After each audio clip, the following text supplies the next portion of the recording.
Welcome back to my dear friends. This is Rahul Yadav and I am going to teach you D.D.R.C.S.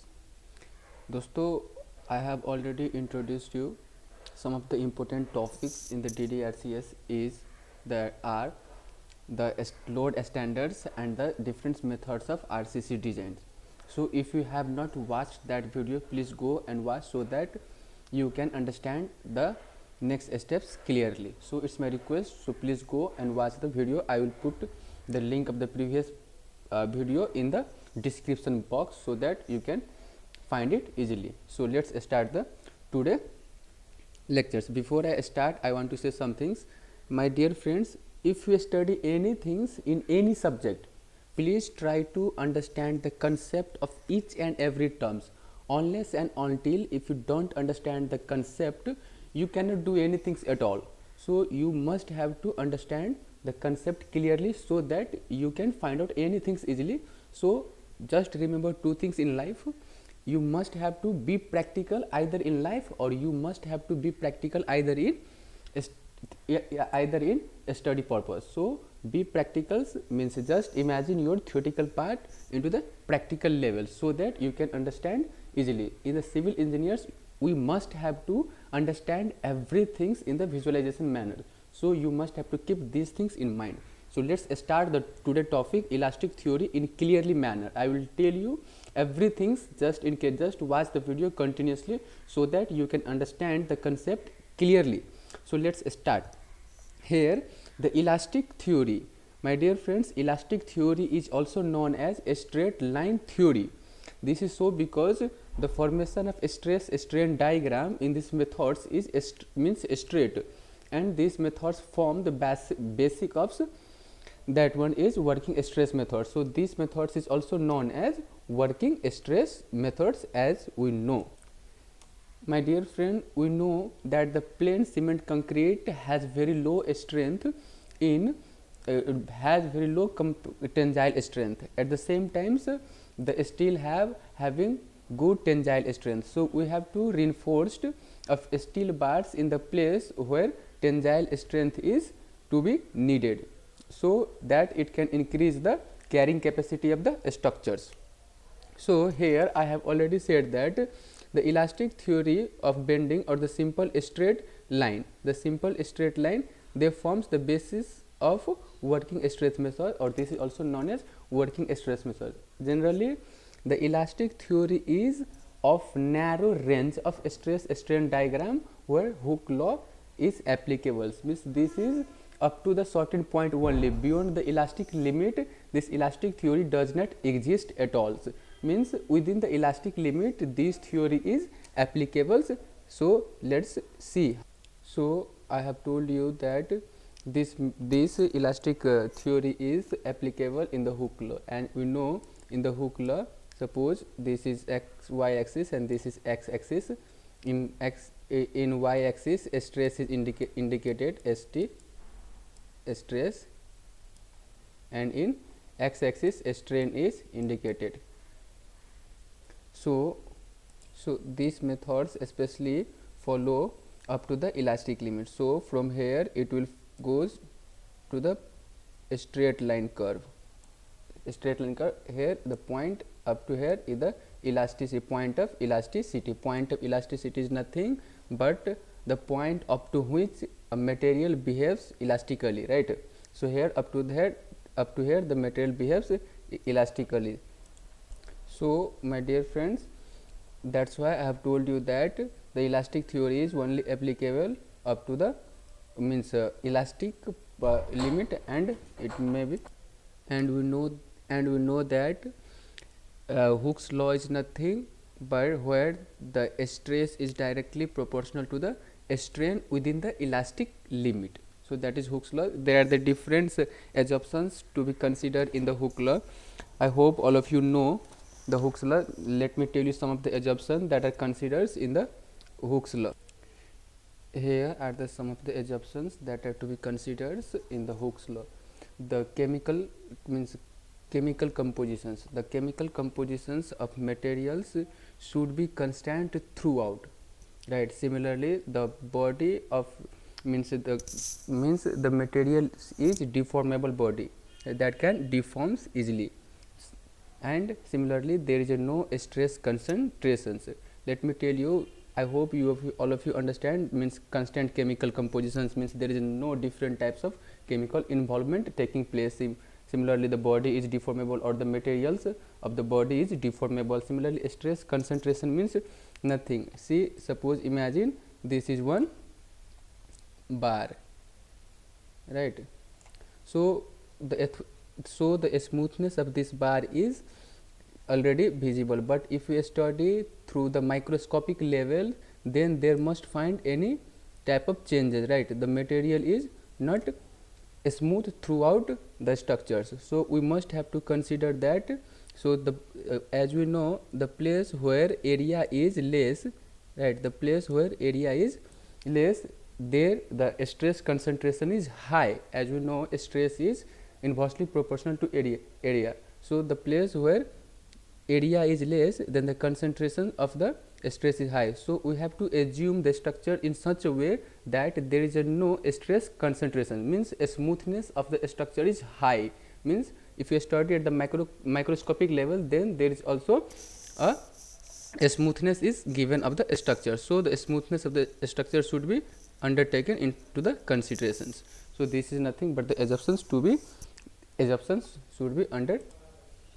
Dear friend, in this elastic method, the permissible stress is given as ultimate stress by factor of safety. Here ultimate strength is nothing but stress is nothing but the strength of the any materials.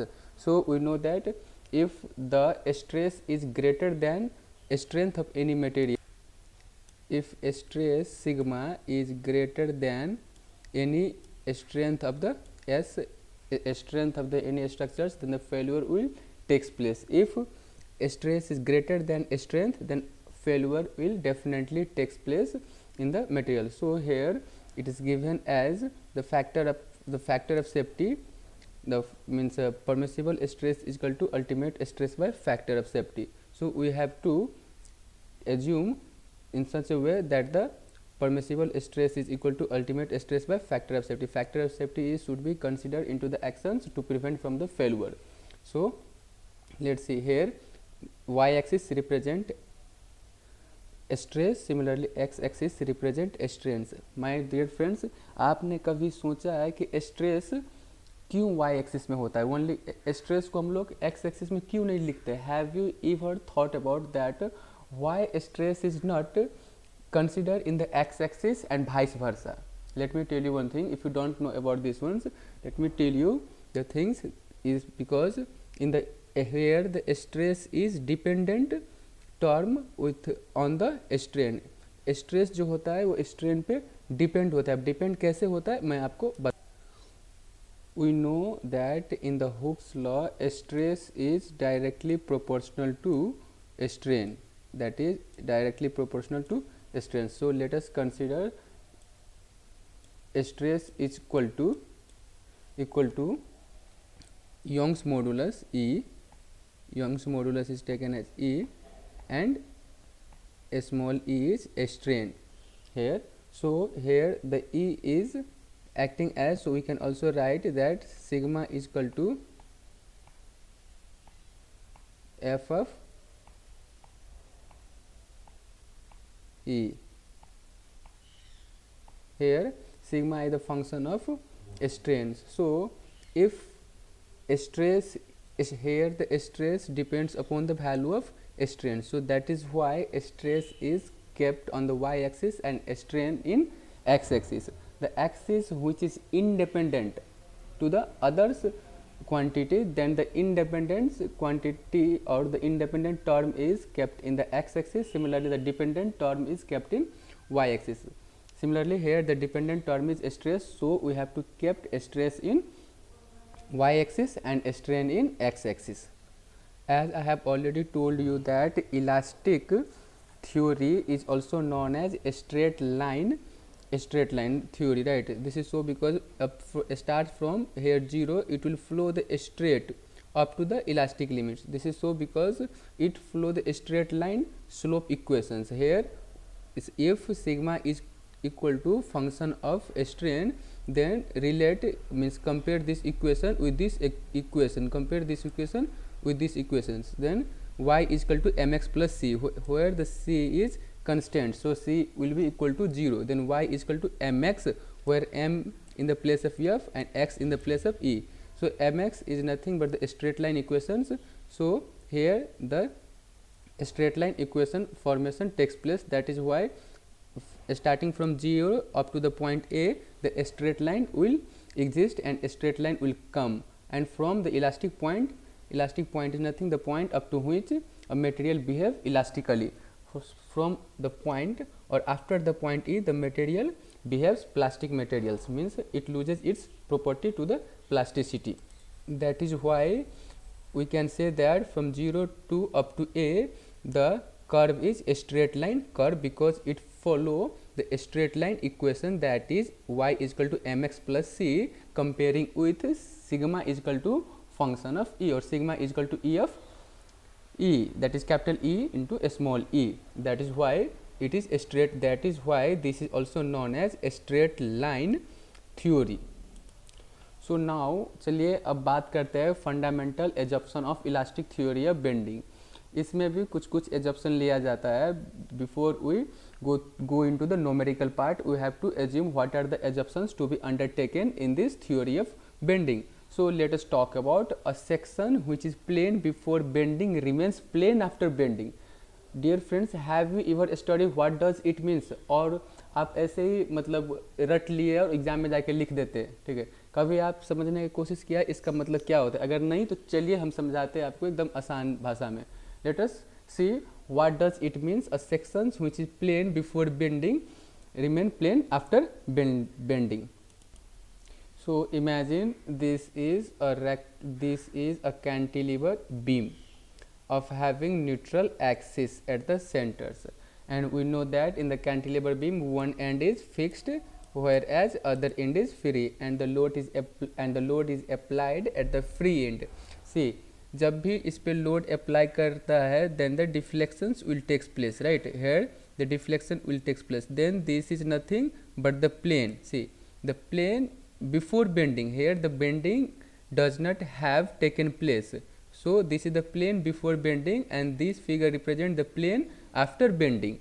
So here the plane is perpendicular to the neutral axis, and here also the plane is perpendicular to the neutral axis. This is what in the assumption said that a section which is plane before bending remains bending, means this plane does not changes, right? Means this is before it is 90 degree to the neutral axis, so it will remain 90 degree to the even after bending takes place. So this assumptions means that even after bending the plane remains the same. Here the plane remains same and here also same. So this is what this statement means. The plane before bending remains plane after the bending. So this is the all about the first assumptions to be undertaken. Here the second assumption is the concrete and steel reinforcement are perfectly bonded. This means the tensile strain in the steel reinforcement. Let me tell you again. The concrete and steel reinforcement are perfectly bonded means the tensile strain in the steel reinforcement is equal to the tensile strain in the concrete surrounding the steel. So this statement means that one. So here taken all the third assumption is all the tensile stress are taken by the steel and none by the concrete. Here in the elastic theory, it is assumed that, as we know, the concrete has weak compressive strength. So it is assumed that all the tensile stresses induced in the any structures are taken by the steel only, and here the tensile strength of the concrete is neglected in these assumptions. Let us imagine one rectangular beam. Suppose this one is beam, okay, beam. Let us imagine then this one is neutral axis passing through, right? as we know, when the load is applying the from the above of the neutral axis, the section is this, I mean this section is subjected to compressive stress. At the same time, this section is subjected to tensile strength. This is so because when the load is applied on the beam, here the deflection will be taking place in this way, right?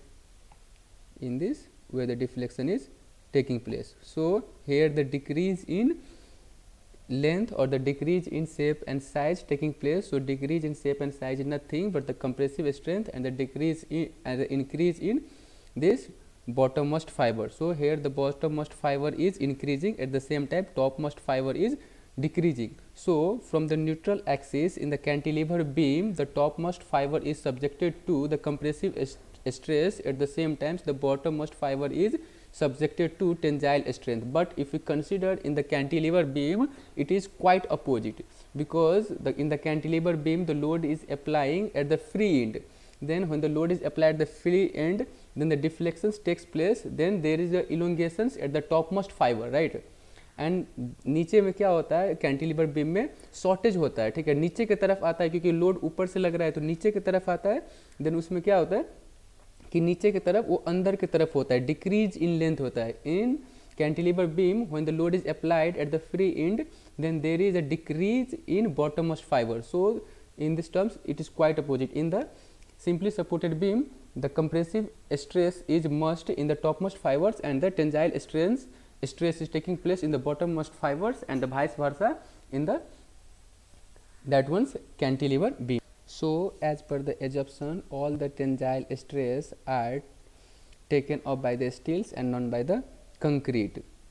So here in the tension zone we have to provide a steel so that it can coincidence with the tensile strength or the tensile load taking place.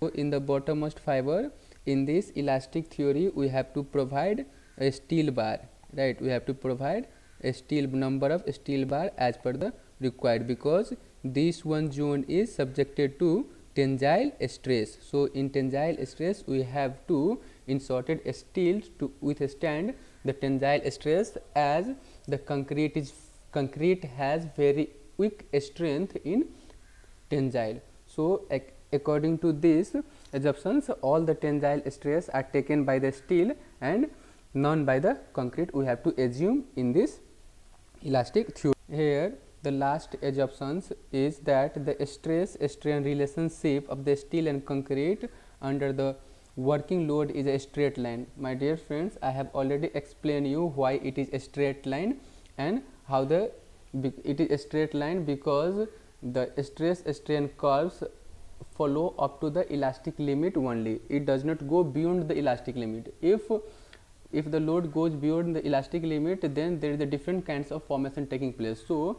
the stress strain relationship in the elastic limit is applicable up to the Hooke's law only, and I have already explained you why the straight line is formation taking place, why we consider a stress in the y axis, why you consider the strain in x axis only. So I have all those explained right now only. So these are the assumptions to be undertaken in the elastic theory or in working stress method. So we have to अच्छे से समझ आना ये सब. ये straight line क्यों होता है, क्योंकि ये हुक्स लॉ फॉलो करता है और Hooke's law up to elastic limit only होता है. इलास्टिक लिमिट के बाहर जाने के बाद property loses its Hooke's law.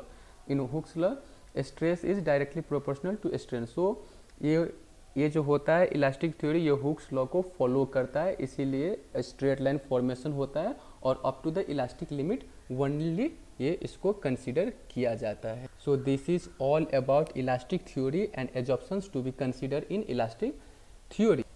Now the very interesting topic है the design constant.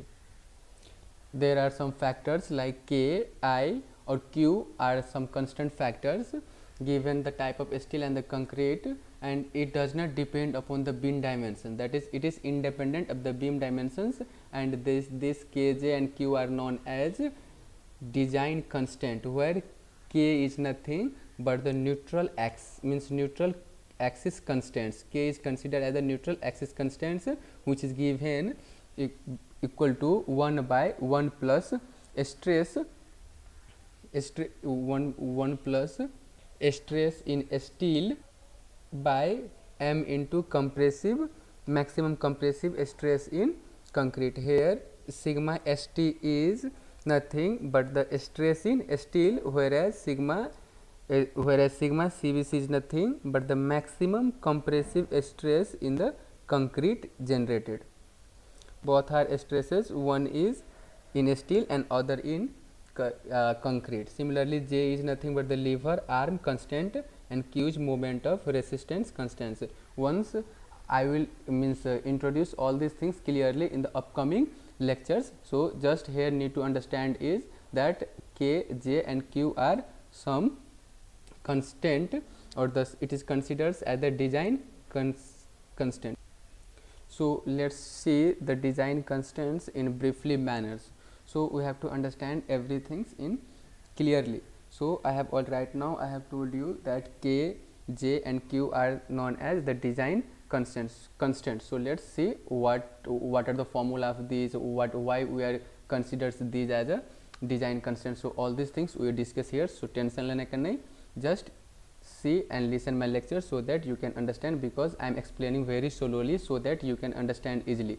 Even though I can go in rapid manners, but I am not following the rapid because I know where the students are leaking behind. So just relax and study slowly and we will get what I am saying. Here my friends, neutral axis is nothing but the axis where stress is 0. We know that my friend, it is quite easy that suppose I have explained here, this one is one rectangular beam. So here I have drawn neutral axis. The stress here, let me draw once again.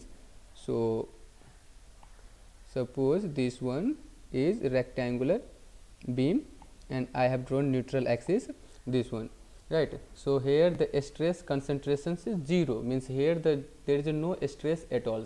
In the neutral axis there is no stress at all. So the stress when we go from upward, the more we go upward, topmost fiber, the compressive stress increases. At the same time, when you go downward, the tensile stress increases. And we know this simple theory and we know these simple theories, as you know, sigma is equal to simple bending theory, right. We have studied about the simple m by I into y.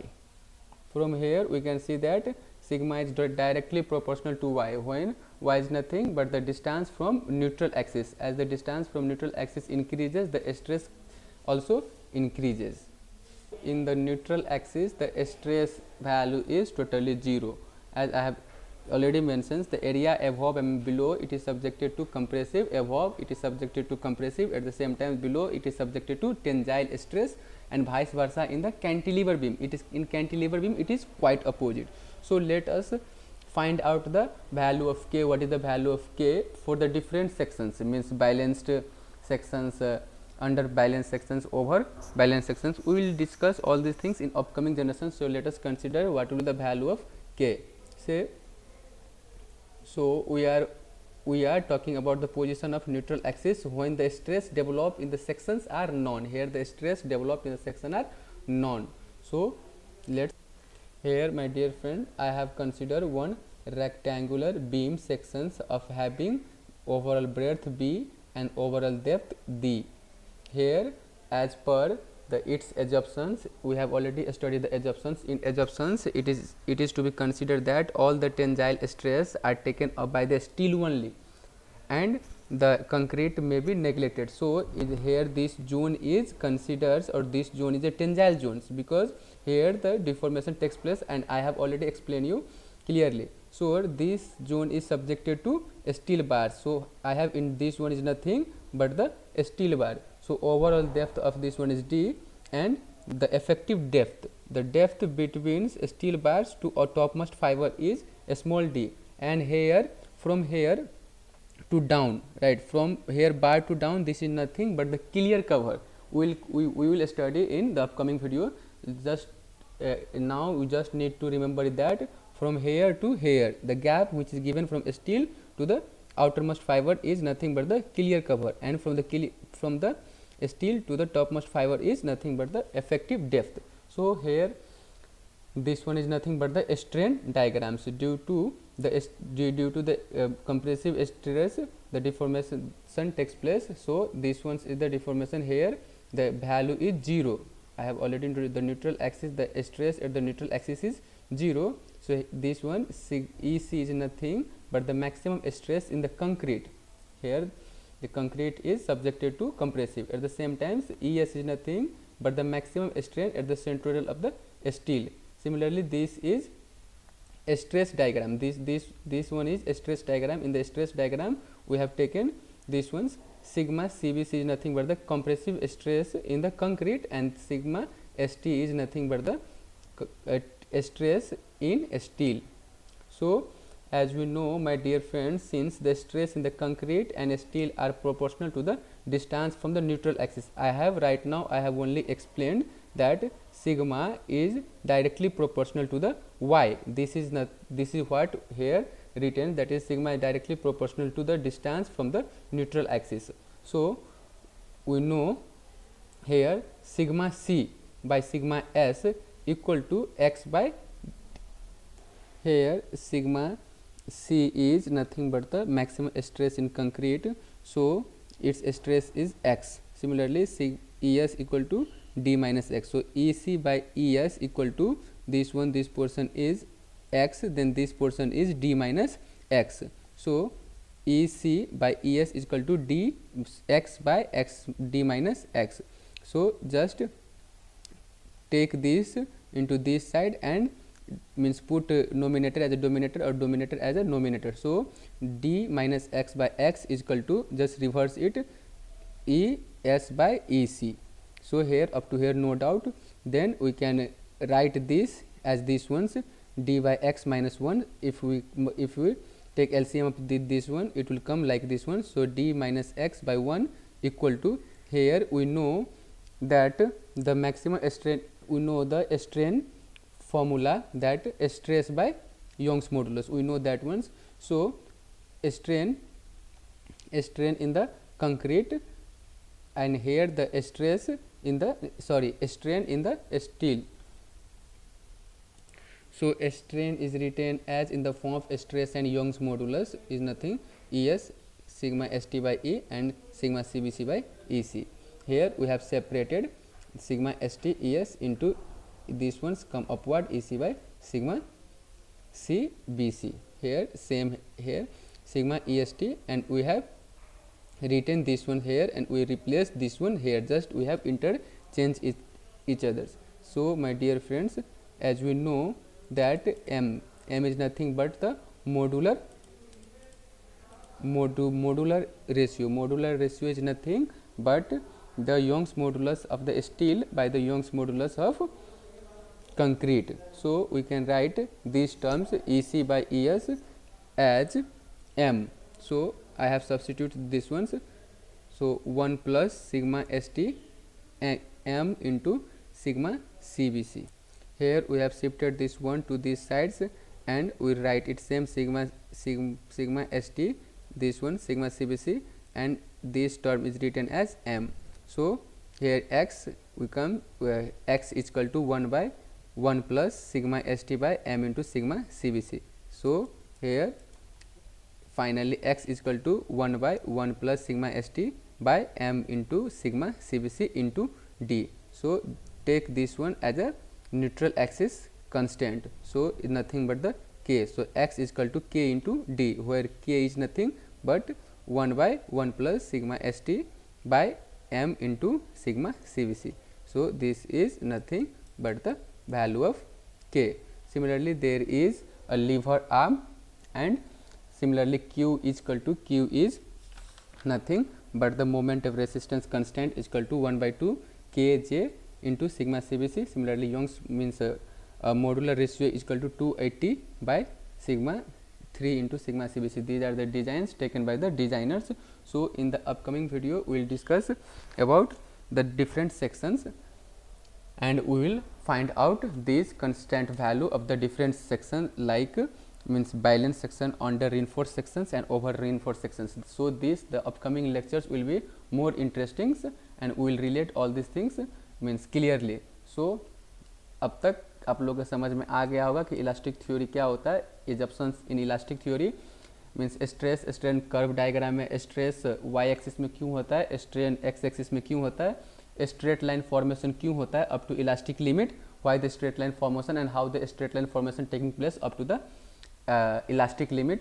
Similarly, we have discussed about the neutral axis, and the neutral axis when we know the means stresses, we know the stresses. So what is the means value of k, and we have derived the formula of the important term formula of that is design constant formula, the k is equal to 1 by 1 plus sigma st by m into sigma cbc, and these are the some formula. So in upcoming video we will see or we will deal more about the reinforcement of balanced, under reinforcement and over reinforcement sections, and we will solve some problems so that we can you can understand. उम्मीद करता हूँ कि आपको समझ में ना means आपको समझ में आ गया होगा. अगर आप लोगों का कोई दिक्कत है, कोई डाउट है, देन नीचे डिस्क्रिप्शन बॉक्स में व्हाट्सअप का लिंक है, उस पर डाउट आप पूछ सकते हो या भेज सकते हो, या अगर आपको कोई नोट चाहिए देन व्हाट्सअप पे आप मैसेज करो. I will send you the note regarding of this subject.